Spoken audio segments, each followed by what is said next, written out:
बोलले, भोसरीपासून तर मानपूरपर्यंत ही डुकरासारखी जमीन कोणी खाल्ली?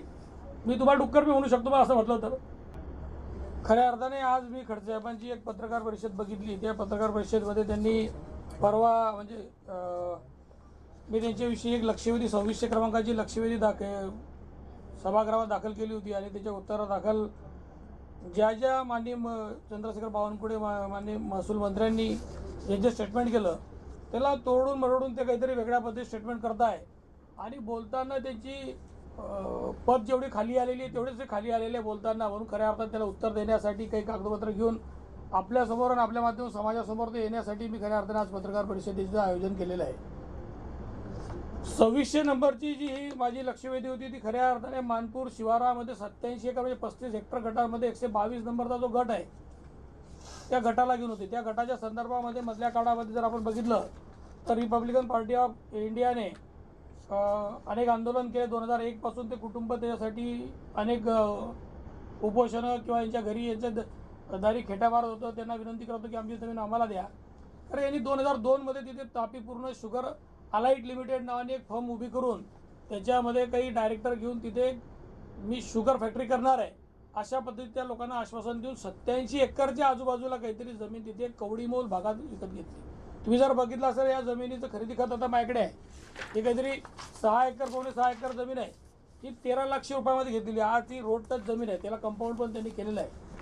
तर ही रोड टच जमीन आजची 50 लाख रुपये भावाची जमीन त्या टायमाला त्यांनी 13 लाख रुपये भावात घेतली.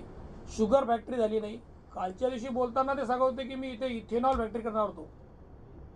ऑलरेडी तुम्ही जर बघितलं तापी पूर्ण शुगर अलाइट लिमिटेड नावाने हे करता आणि नंतर इथेनॉल करणार होतो. शेवटी मला माहिती आहे की त्यांचं वय पण झालं आहे. वारंवार त्यांच्यावर काहीतरी वेगळ्या पद्धतीत इस्पितळामध्ये वेगळे इलाज पण होता आणि त्याच्यातून ते बरे होऊन आले काहीतरी पत्रकार परिषद घेत असतात. तर त्यांनी मागे जे पापं केले आहे ते सगळे आता समोर यायला लागले. सगळे डॉक्युमेंटरी एव्हिडन्स सगळे समोर आहे. ही जी महारी इतमाची जमीन होती याच्या संदर्भामध्ये त्यांनी रिपब्लिकन पार्टी ऑफ इंडियाने तक्रार केल्यानंतर 10/2/2026 माननीय अप्पर मुख्य सचिव महसूल यांना मुंबई यांना एक पत्रव्यवहार माननीय कलेक्टरांनी केला. त्या कलेक्टरांनी केलेल्या पत्रव्यवहारमध्ये आता पत्रव्यवहार माझ्याकडे मी तुम्हाला त्याची कॉपी देतो. त्याच्यामध्ये त्यांनी म्हटलेलं आहे की सदर जमीन ही रिग्रँडच झालेली नाही. 51-52 पासून त्याची उतारे जर बघितले, हा 6 नंबरचा कॉलम आहे की सन 51-52 पासून आजपर्यंत 7/12वरती फेरफार नोंदी पाहता सदर जमीन रिग्रँड झालेली दिसून येत नाही. जे जमीन रिग्रँडच झाली नाही आहे तिचा खरेदी विक्रीवर होऊ शकत नाही. आणि हे महोदय कसं काय ते सरकार होतं त्यांना महसूल मंत्री केलं होतं. महसूल मंत्री असताना तुम्हाला रिग्रँडचा अर्थ समजत नसेल आणि सांगता की ते भोगटा वर्ग एक असताना मी खरेदी केली आहे.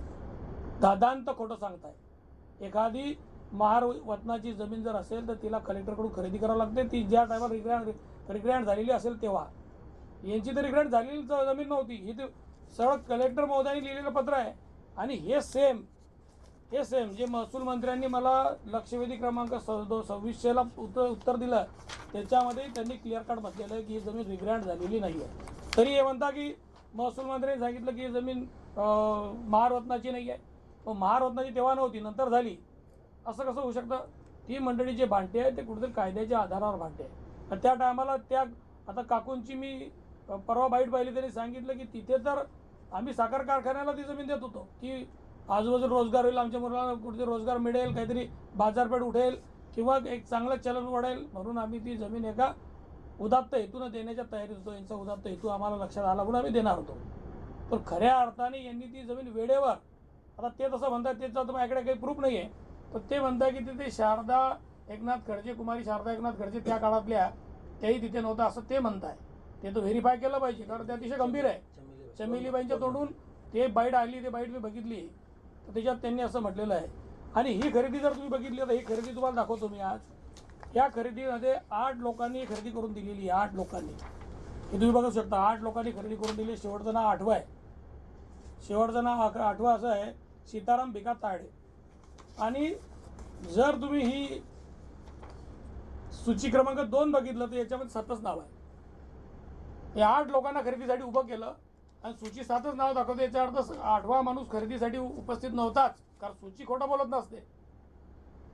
आणि तुम्ही त्या टायमाला बोगस खरेदी करून घेतली हे तर कन्फर्म झालं. म्हणून त्या लोकांचा उशिरा का होईना, सत्य परेशान होत आहे, पराजित नाही, म्हणून आज उशिरा का होईना गुन्हा दाखल झाला. अरे ते तर असं तर नाही आहे ना की गिरीश महाजन साहेबावर ते 5-5 टर्म आमदार असताना निंबोरा पोलीस स्टेशन मकोका दाखल झाला आणि तो शून्याने तिथे गेला, असं तर काही झालं नाही ना. तुमच्या काळामध्ये जी यादवी चालली होती की ज्या पद्धतीत तुम्ही चाललं होतं तसं तर झालेलं नाही आहे.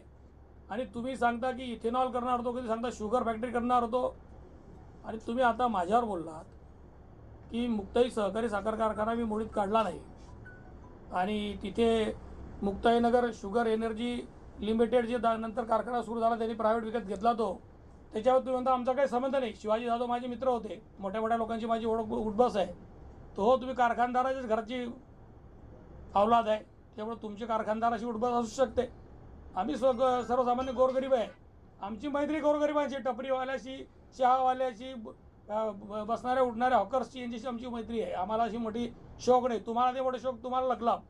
पण तुमच्या माहिती सांगतो की आज जर बघितलं तर या कारखान्याची जर साईडवर तुम्ही गेला तर त्याच्यामध्ये त्या टायमाला रोहिणी प्रांजल खेवलकर 20 फेब्रुवारी ते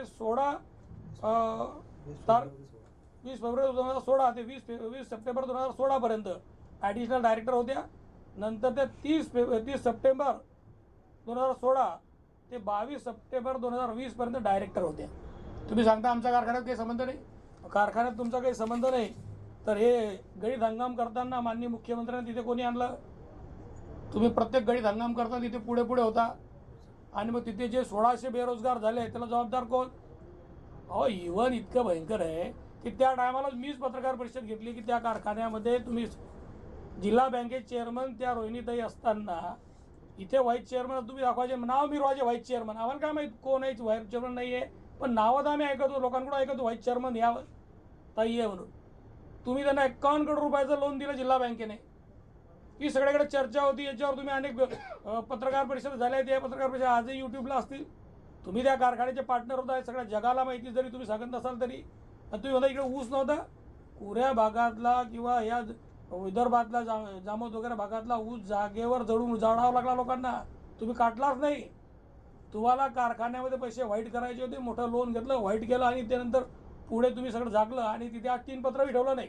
म्हणून 1600 बेरोजगाराचे हा तुम्हाला लागणारच आहे. ते आज लागते, ते दिसते आहे सगळ्यांना. ते आज तुमच्या बोलण्यातून मी जाणवते आहे. आणि खऱ्या अर्थाने तुम्ही बोलताना काय एकदम डेंजर शब्द बोलले. भोसरीपासून तर मानपूरपर्यंत ही डुकरासारखी जमीन कोणी खाल्ली? मी तुम्हाला डुक्कर मी म्हणू शकतो बा असं म्हटलं तर. अरे मुक्ताईनगरमधले सगळे ओपन प्लेस तुम्ही खाल्लेले आहे. टप्पा 2 मधली शैक्षणिक प्रयोजनासाठी जागा तुम्हीच घेतली. टप्पा 3 मध्ये मी तुम्ही महसूल मंत्री असताना, पुनर्वसन मंत्री असताना टप्पा 3 मध्ये तुम्ही एक निखिल खडसे टॅलेंटच्या नावाने थोडे पैसे घेऊन तुम्ही तुमच्या संस्थेला जागा दिली. अशा पद्धतीत तुम्हाला किमान खदानच्या बाजूची जागा बी बसली नाही आहे. ती बाजूची बी ती जागा तुम्ही नावावर गेलेली आहे. म्हणून तुम्ही खऱ्या अर्थाने कोणत्या लायकीचे तुम्हाला सांगण्याची गरज नाही. आणि तुमच्यावर इतकं जास्त बोलण्याची वेळ त्यासाठी येते की तुम्ही लायकीच्या बाहेर गेला तर आम्ही बी तुम्हाला तेच सांगतो की त्याच गावच्या बोरी त्याच गावच्या बाबडी आहे, हे लक्षात ठेवा. तुमची अवकात दाखवायला तुम्हाला वेळ लागणार नाही. तुमच्यासारखा भ्रष्टाचारी माणूस या मतदारसंघात 35 वर्ष राहिला आणि लोकांचं माझ्या माहितीनुसार पूर्ण त्याचं करिअर खराब केलं तरुण मुलांचं. अरे इव्हन तुम्ही फक्त थक हमी काहीतरी 10-12 करोड रुपयाची मधुकरला देऊ शकलो नाही, म्हणून मधुकर सहकारी साखर कारखाना बंद पाडण्याचं पापही तुम्ही केलेलं आहे. आणि तो मधुकर साखर कारखाना बंद पडल्यानंतर जे लोक बेरोजगार झाले ना त्या लोकांनाही तुम्हीच जबाबदार आहे. त्या टायमाला जिल्ह्याचे सर्व स्वतः तुम्ही म्हणून घेत होता. आम्ही तुम्हाला काही म्हणत नव्हतो, पण तुम्हीच म्हणून घेत होता. त्या टायमाला मधुकर सहकारी साखर कारखाना बंद पडला आहे. जळगावची MIDC कधीच उठू शकली नाही, कधीच पनपू शकली नाही. पण तुमच्यासारख्या अशा भ्रष्ट माणसाने अशावधी चर्चा करणे हे अतिशय सूर्यावर थुकण्यासारखं आहे. तुमची लायकी तुम्हाला माहिती. तुम्ही इतका मोठा की माझ्यावर बोलल्यावर लोक मोठे होता. आम्ही आमच्या कष्टाने मोठे झालो आहे, तुमच्यासारख्याच्या नाही. तुमच्या कुटुंबातले तुम्ही मोठे करू शकले नाही. मुलगा निवडून आणू शकले नाही, मुलगी निवडून आणू शकले नाही. तुमची काय कुवत आहे सगळ्या जगाने पाहिलेली आहे. आणि जो चांगलं काम करतो लोक त्याच्या पाठीशी मागे उभे राहतात. तुम्ही हे जे केलं आहे हे पाप भरताय. गोरगरिबाचं, वंचिताचं, पीडिताचं शेती हडपून घेतली. 87 एकर शेती हडपून घेतली. जे लोकांना आज खऱ्या अर्थाने रोजगार उपलब्ध होऊ शकला असता तिथे काहीही पेरलेलं नाही. अजून तर तुमचे 2 प्रकरणं यायची आहे, ती येतील.